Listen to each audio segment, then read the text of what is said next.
Naranasan niyo na din ba yung akala niyo yung tatay niyo yung naninigarilyo sa labas?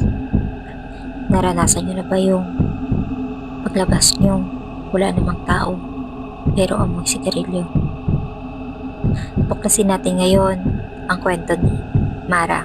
Bago natin ipagpatuloy ang kwento, mag-like at subscribe.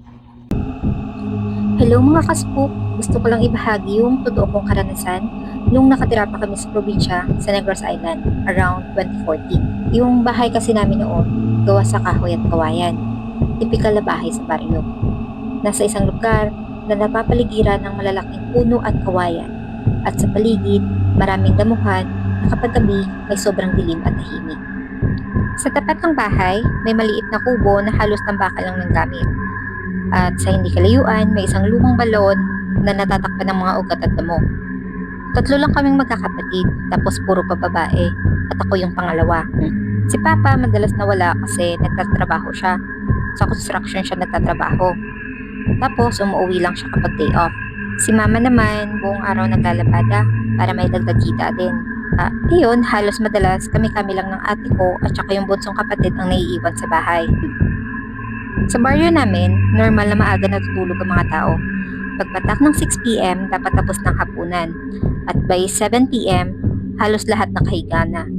Kasi maaga rin gumigising kinabukasan.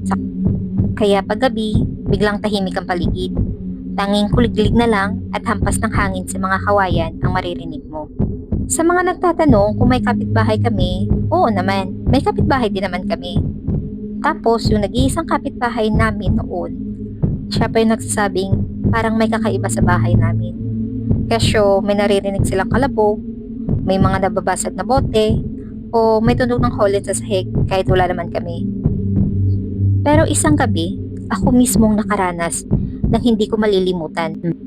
Grade 7 ako noon. Nanonood pa kami ng ate ko ng TV. Palabas pa nun is yung Caps Amazing Story sa GMA. Tapos malakas ang ulan, kaya lahat ng bintana namin ay sarado. Habang nanonood kami, mga bandang alas 7 na yata yun or alas 8, nakatulog na rin yung ate ko. Tapos yung bunso sa tabi niya, tulog na din, kaya ako na lang yung gising. Tapos habang nanonood ako noon, bigla kong naamoy yung sobrang tapang ng sigarilyo. Yung parang katabi mo lang yung naninigarilyo. Una kong naisip, baka si Papa, baka biglang umuwi. Ang ginawa ko ay lumapit ako dun sa pintuan. Tapos binuksan ko lang ng konti. Pero puro dilim at buhos ng ulan lang yung nakikita ko. Pagbalik ko sa sala, para ipagpatuloy ang panonood ko, napansin kong may usok ng sigarilyo na para bang dumadaan sa loob. Pagbalik ko sa sala, napansin kong may usok ng sigarilyo. Yung parang dumaan sa loob. Siyempre, kinalabutan ako kasi wala namang ibang tao eh. Tapos, sinilip ko yung bintana. Doon ko nakita, sa kubo, sa tapat ng bahay namin, may nakupong anino. Hindi ko makita yung muka, pero ang malinaw lang ay yung malalaking pulang mata na nakatitig diretso sa akin. Parang nanigas yung katawan ko that time manang hindi ako makasigaw. Agad akong tumakbo papunta sa higaan sa sala. Doon kasi kami natutulog. Tapos, kinuha ko yung rosaryo sa ilalim ng upuan at nagtalukbong ng kumot habang nanginginig. Sa takot ko, paulit-ulit ako nagdasal hanggang sa nakatulog na ako.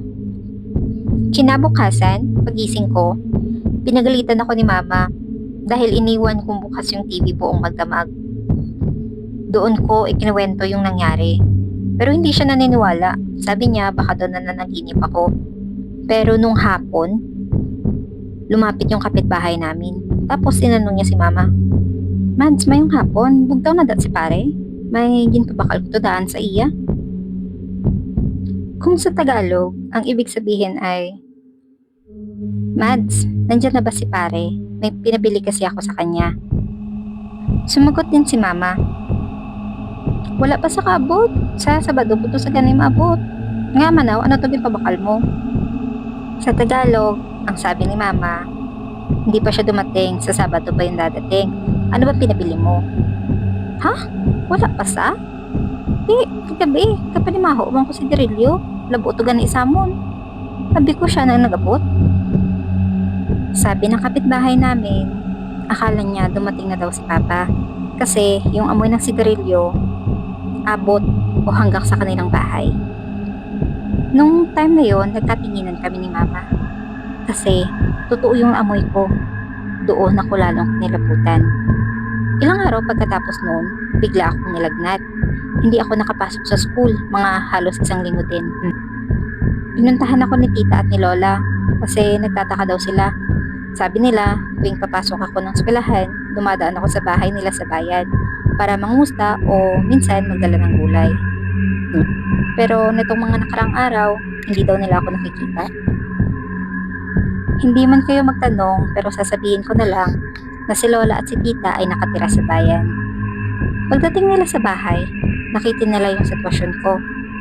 Hindi bumababa yung lagnat ko kahit binigyan na ako ng Biogesic at BioFlu.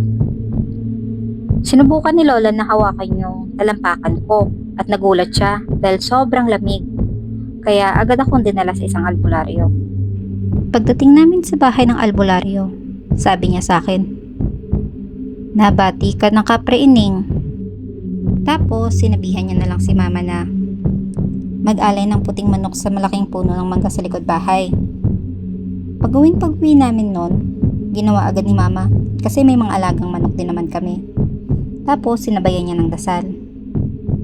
Ilang araw lang pagkatapos nun, unti-unting bumaba yung lagnat ko. Tapos nawala din yung bigat na nararamdaman ko. Nakabalik na din ako sa school pero feeling ko laging may nakatingin sa akin. At hanggang ngayon, dito sa bahay namin sa Negros, minsan naaamoy ko pa rin yung yosi kahit wala naman si Papa. Kayo, anong kababalaghan ng lugar nyo?